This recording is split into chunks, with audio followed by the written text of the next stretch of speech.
चला मंडळी, आज आपण झटपट होणारी आणि चटपट लागणारी अशी एक रेसिपी बनवणार आहोत. तर चणे 6 तास भिजू घालायचे पाण्यामध्ये. भिजल्यानंतर कुकरमध्ये टाकून घ्यायचे. त्याच्यामध्ये एक बटाटो टाकायचा, एक कांदा टाकायचा, टमॅटो टाकायचं, हळदी पावडर, चवीनुसार मीठ आणि पाणी टाकून घ्यायचं आणि कुकरचे झाकण लावून 4 शिट्ट्या करून घ्यायच्या.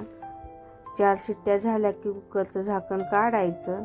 टमाट्यावरची साल काढून घ्यायची. मॅशरच्या साहाय्याने मिक्स करायचं. मिक्स झालं की त्याच्यामध्ये चाट मसाला टाकायचा, जिरे पावडर, धने पावडर, गरम मसाला, लाल तिखट आणि कोथिंबीर टाकून मिक्स करायचं. मिक्स झालं की तडका देण्यासाठी तेल टाकायचं. त्याच्यामध्ये मोहरी टाकायची, जिरे टाकायचे, हिरवी मिरची टाकून घ्यायची आणि छान तडतडलं की तडका कुकरमध्ये टाकून घ्यायचा आणि 2 मिनिट झाकण ठेवायचं.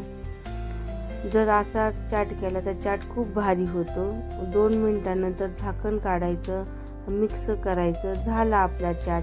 हा चाट तुम्ही नक्की एकदा करून पहा. तुम्ही बाहेरचा चाट सुद्धा खाणार नाहीत, इतका भारी चाट होता. हा तुम्ही घरी बनवता सारखा नक्की एकदा करून पहा. मग एका बाउलमध्ये काढून घ्यायचा.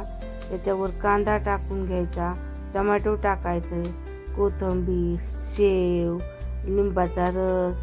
झाला आपला चाट खाण्यासाठी तयार. जर ही चाट रेसिपी तुम्हाला आवडली असेल तर लाईक, शेअर, सबस्क्राईब करायला विसरू नका. आणि आपल्या नवनवीन रेसिपी तुम्हाला बघायला आवडत आहेत का हे कमेंटमध्ये सांगा. आणि नक्की सांगा कमेंटमध्ये रेसिपी कशा होतात. तुम्ही कमेंट करीत नाहीत, कमेंट करा. बाय. चला भेटूया नवीन रेसिपी सोबत.